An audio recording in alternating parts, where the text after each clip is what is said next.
잘 살고 싶다면 이거 꼭 하셔야 됩니다. 제가 상담에 오시는 모든 내담자한테 처음부터 끝까지 상담 기간 내내 강조하는 게 바로 이건데요. 자기 이해입니다. 지금까지 나에 대해서 별로 관심 않고 살았는데 그래도 나 괜찮은데 이렇게 생각하시는 분도 있을 것 같아요. 이런 분들은 영상 안 보셔도 돼요.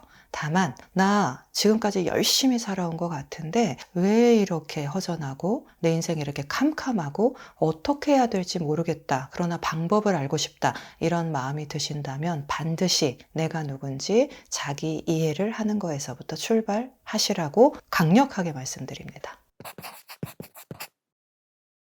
우리가 자기를 잘 모르면서 살아온 것도 당연하지 않나 하는 생각이 들어요. 왜냐하면 어린 시절을 생각해 보면 아이들은 기본적으로 부모의 눈치를 보면서 자라요. 부모가 알려주는 거, 부모가 원하는 거에 자기를 세팅하기가 쉽기 때문에 남의 욕구에 따라서 자기를 맞추죠. 그러니까 내가 뭘 좋아하는지 나한테 중요한 게 뭔지 알고 본능적으로 인식을 하는 게 자연스러운 일이긴 하지만 의식 수준에서는 타인의 기대에 부응해야 내가 좀 생존에 유리하기 때문에 남들의 기준에 맞춰서 살아왔을 확률이 높다. 그런 거를 충족시키면서 높은 수행력을 가진 분들일수록 자기 자신에 대해서 모르기도 하는 것 같습니다. 두 번째는요. 그렇게 살다 보니까 진짜 내 욕구가 모릅니다. 나의 욕구를 모른다라는 거는 다르게 말하면 내가 누구인지 모른다는 거거든요. 내가 뭐에 맛있는 걸 느끼고 어떤 사람들을 좋아하고 어디를 갔을 때 편안함과 행복감을 누르는지 욕구에 대해서 전혀 모르는 분들이 있어요. 심지어 내가 어떤 감정 상태에 자주 놓이는지 내 기분이 어떤지 그것도 잘 알아차리지 못하는 분들이 계시거든요.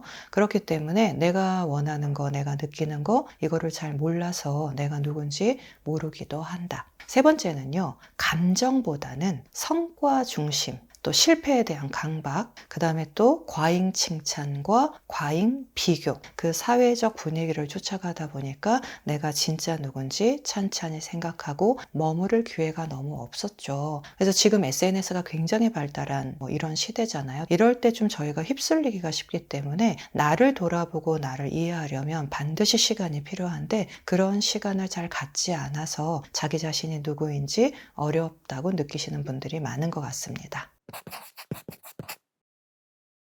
왜 나를 이해하는 게 중요할까? 100가지 이유, 1000가지 이유도 있을 수 있는데 자기 자신답게 살기 위해서가 가장 중요한 이유라고 생각을 해요. 내가 나를 모르는데 어떻게 나답게 살 수가 있겠어요? 두 번째는 자기 자신을 알아야 타인과 건강한 관계를 맺는 것 같습니다. 첫 번째와 두 번째는 좀 긴밀하게 이어져 있는데요. 내가 누구인지 알 때 우리는 마음의 중심을 갖죠. 내가 어떤 심리적 취약성을 갖고 있는지, 내가 어떤 강점을 갖고 있는지, 나라는 사람을 이루는 요소를 이렇게 갖고 있을 때 타인하고 대인 관계에서 부딪히면 부딪히는 대로 합이 잘 맞으면 잘 맞는 대로 건강하게 거리를 유지하면서 관계를 맺는데요. 내가 누구인지 모르면요. 타인에게 끌려가거나 아니면 타인을 나의 영역으로 너무 잡아 끌어오려고 하던가 또는 내 뜻대로 하기 위해서 가스라이팅을 하거나 가스라이팅을 당하거나 이런 일들도 생기는 것 같아요. 그래서 내가 누구인지 중심을 잡고 있을 때 자기 이해를 하면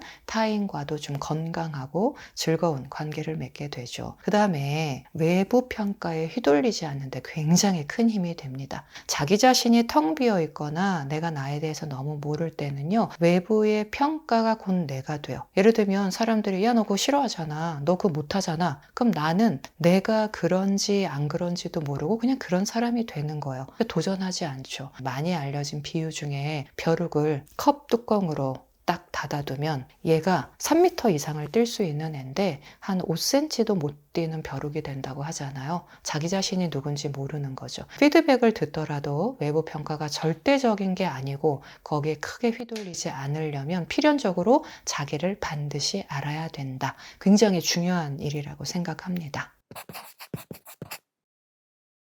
그러면은 구체적으로 어떻게 자기를 이해하면 좋을까? 일단 관찰을 해야 되죠. 우리가 보통 마음을 관찰한다 하는데 이 보이지도 않는 마음을 어떻게 관찰하면 될까요? 눈에 보이는 것부터 한번 관찰해 보는 겁니다. 가장 쉬운 게 행동이에요. 무안하다, 부끄럽다, 이럴 때 방어 기제로 어떤 행동을 하는지, 화를 내는지 아니면은 좀 이렇게 회피하는지 이런 행동 관찰하는 게 도움이 되고요. 두 번째는 내가 어떤 생각을 나도 모르게 많이 하는지, 그 다음에 세 번째는 내가 어떤 감정 상태에 자주 빠지는지, 행동과 생각과 감정, 이 세 가지를 잘 관찰해서 하루에 한 번이라도 전 기록해 보면 좋은 것 같아요. 그 자기 관찰 일지를 쓰는 거죠. 우리가 어렸을 때 강낭콩을 키우거나 병아리 부화의 관찰 일지를 쓰는 것처럼 내가 오늘은 이 행동이 좀 기억에 남네, 오늘 내가 이런 생각을 했지, 이런 마음이 들었어 라고 일기를 쓰듯이 자연스럽게 기록을 해두면 그게 한 달, 좀 몇 달씩 쌓이면 자기 자신에 대한 데이터베이스가 만들어지기 때문에 굉장히 도움이 되고요. 두 번째는 타인의 피드백을 듣는 거예요. 자신의 뒤통수를 보려면 우리가 거울이라도 봐야 됩니다. 그때 그 거울이라는 건 타인의 시선이라고 말할 수 있거든요. 내가 누구인지 어른이 된 다음에 내가 하는 말버릇이라던가 아니면 나의 태도라던가 나의 말투라던가 어떤 습관이라던가 이런 거에 대해서 피드백을 들을 기회가 점점 없어지는 것 같아요. 그래서 어른이 된 이후에는 오히려 적극적으로 타인의 피드백을 경청하는데 무조건적으로 남의 말을 따르라는 게 아닙니다. 다른 사람들은 나를 어떻게 보나? 이런 측면에서 이렇게 볼 수 있겠네. 그러면 이거는 좀 고쳐보자. 이런 의미에서 타인의 피드백을 좀 들을 기회를 가지면 좋고요. 그 다음에 세 번째는 가치관 리스트를 적어보는 거예요. 내 삶에서 내가 뭘 중요하게 여기는지 리스트를 쭉쭉 적어보다 보면요. 우선순위가 생기는 것 같아요. 내가 머리로는 아니다, 아니다 라고 하지만 마음 깊은 곳에서는 돈이 굉장히 중요한 사람일 수 있고요. 내가 입으로는 굉장히 막 세계 평화와 그 다음에 막 정치적 안녕과 이런 거를 말하지만 마음 깊은 곳에서는 불안을 나도 모르게 만들어내는 그런 심리 기제를 가지고 있을 수도 있잖아요. 그래서 내가 어떤 거에 투자를 많이 하는지, 내 인생에서 무엇이 중요한지, 내가 어떤 상태에 놓여 있을 때 행복한지를 알려면 어떤 가치를 추구하면서 사는 사람인지 리스트, 우선순위를 정하는 게 좋은데요. 이때 평가는 하지 마세요. 내가 그냥 이런 생각을 갖고 있고 이런 가치를 추구하는 사람이다라고 자신을 자연스럽게 수용한다라는 전제하에 가치관 리스트를 적어두는 건 도움이 됩니다. 자, 인생의 기본 틀을 만드는 행복은 어디에서 올까? 저는 행복은 목적이라고 생각하진 않아요. 행복을 쫓아야 하거나 행복을 추구해야 된다라고 저는 개인적으로는 생각을 하진 않거든요. 우리가 우리 자신답게 살아갈 때 과정에서 맛보거나 그 결과로 행복이 따라올 수는 있어도 너무 행복 추구, 행복 지향적인 그 삶은 행복과 불행 두 가지로 흑백 논리로 나눠버리기 때문에 우리를 더 불행하게 하는 경우가 많죠. 그런데 왜 우리가 자기 이해가 이렇게 좀 행복한 삶과 연관이 되냐면 내가 누구인지 아는 사람은요. 하늘에서 폭우가 쏟아져도 폭우가 그친 후에 무지개가 떠도 그때 자연스럽게 좀 수용하는 기쁨을 알게 되는 것 같아요. 그래서 자기를 이해한다라는 게 반드시 인생을 행복하게 사는 황금 열쇠냐 그렇게 도식적으로 생각할 건 아니지만 우리가 이루는 것을 이루면서 자신답게 살기 위해서는 자기 이해는 반드시 뒷받침돼야 되고요. 내가 내 인생을 나답게 살아가는 어떤 출발선에 설 수 있다면 그 출발선의 이름은 자기이해라는 명칭을 붙일 수 있을 것 같습니다. 내가 오늘부터 나 자신에 대해서 관찰하고 관심을 갖고 애정을 느끼면서 나에 대해서 좀 알아가자. 오늘은 아주 작은 거에서부터 그래 시작을 해보시면 어떨까요?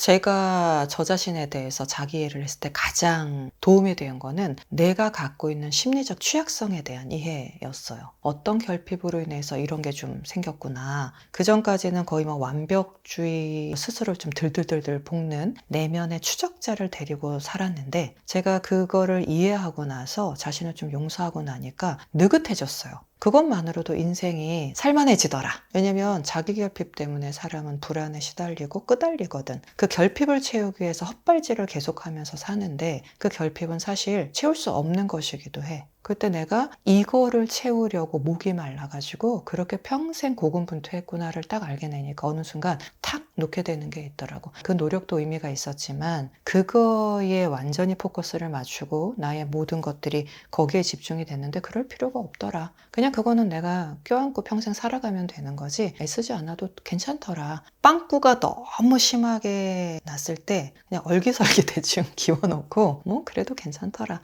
근데 결핍이 내가 어떤 결핍이 있는지 아는 것과 없는 거는 너무너무 달라. 자기 이해가 안 될 때는 결핍이 내 주인에 대해서 나를 끌고 가. 하드캐리해. 결핍이 뭔지 안다라는 거는 내 삶에서 내가 주체성을 되찾는 일인 것 같아. 그때는 사는 게 완전히 달라지지. 결핍 중요합니다. 결핍 특집 스페셜리스트. 기다리세요, 여러분.